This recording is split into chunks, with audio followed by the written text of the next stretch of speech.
Hi guys, Arthur here from Homeowner DIY. Guys, this is your quick tip of the week. So what you see here is a set of globe style stops for a bath sink. Now these are probably original to the house, so they're either 40 or 50 years old. Now I'm sure these stops are not holding tight, and if you start to open and close them, they're going to be leaking. So what I'm going to do is I'm going to replace these stops with new ball style quarter turn valves. You can see the cold on the right has green, which means something was leaking at some point in time. The plan here will be to sweat these old stops off and then install quarter turns.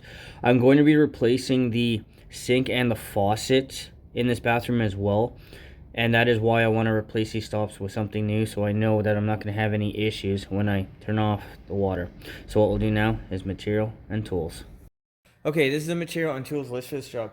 So I have two quarter turn sweat by compression straight stops, Emery cloth, Flux, lead-free solder for safety equipment, safety glasses, earplugs because the B tank here, the turbo torch, is loud, container for water, a work light, an extension cord, and then my finishing kit. So channel lock pliers, fitting brush, inspection mirror. We'll see if there's anything else I'm gonna need. Guys, this is the materials and tools list for this job, so let's change out these stops. So this is a water meter box. There's no water meter in yet, but there's two isolation valves, so one of these valves need to be closed. Now the reason I'm doing this opposed to the main water shutoff in the house is because this box is brand new, so I know it's going to hold properly, so there's less risk to any flooding. But here, line up the two holes together and that will show you that the valve is closed. This is now closed. Okay, so this is the downstairs bathroom. Open it, let it drain out. This is going to break any airlock, so when the faucets are opened upstairs, everything will drip down to here. Depending on the size of the house, this can take a few minutes for it to completely drain down.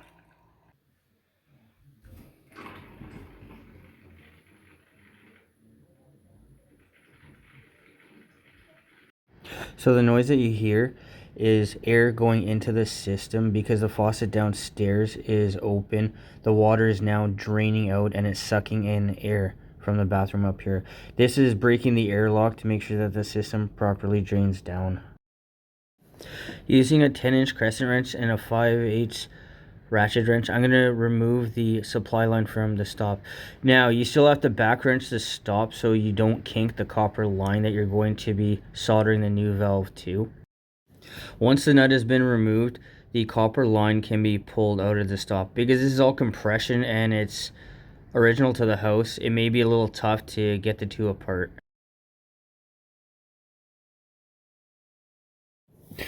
Using my turbo torch, I'm going to heat up the solder joint, and then using channel lock pliers, I'm going to slide off the stop once the solder has liquefied. So what you're looking for is the solder to go all shiny. If you run into issues trying to sweat it off, you can also add a little bit of solder. I've talked about this in another quick tip of the week video. Guys, check out the card because that may help you if you run into issues sweating off your stops. With the stops removed, take the torch and a dry piece of paper towel, heat up the solder, and then wipe it down. What you want to do is get off any big globs of solder or any high spots because that's going to prevent the new valve from sliding all the way down. Taking a piece of emery cloth, I'm going to clean off the end of the pipe. This is going to give you an opportunity to inspect the pipe to make sure that there's no dirt or anything else that may interfere with your soldering. Now the prep work for soldering can be done. So using a 1/2-inch fitting brush, clean off the inside of the valve. Now the valve is new, so not much cleaning is necessary. Once both valves have been cleaned off, they can both be fluxed. So that's the valve and then the end of the copper pipe. Once that is all done, it can all be soldered. Before soldering, make sure that the valves are orientated to a position where the handles are going to be easily accessible. That is the whole idea of the valves. Otherwise, this is typical soldering. Guys, check out the card for a plumber's guide to soldering, and that will tell you everything that you need to know on how to do your solder joints and how to wipe everything down. Once you're all done soldering, make sure that you take a mechanic's mirror and check your joints to make sure that you've gone all the way around. It is easier to add a little more solder now before you've refilled the system. As you can see here, I wasn't sure about one spot in the back, so I'm adding a little bit of extra solder, and then I'll check once again with the mechanic's mirror. By doing this is going to save you a lot of time and aggravation later on in case you have a leak.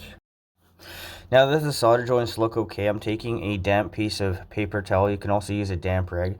Wipe the pipe down, the valve and everything, to make sure that you get all the flux off. Otherwise, it can turn green and it'll be a catalyst for corrosion.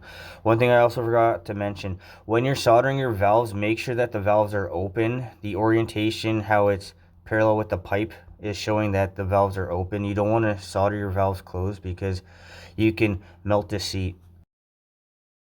Now it's time to open water.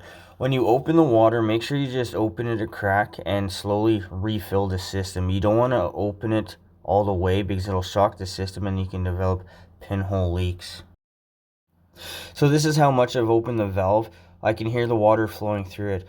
So you can go ahead and open a faucet or two inside the house to allow the air to escape to help refill the system. But once again, do not rush this step because you don't want to shock the system. This is especially important in older houses. Okay, so I'm going to shut off the faucet, and now we're going to go and check the stops to make sure nothing is leaking. If you hear a hissing sound, that means that air is escaping and you have a problem. Okay, so the stops can be open.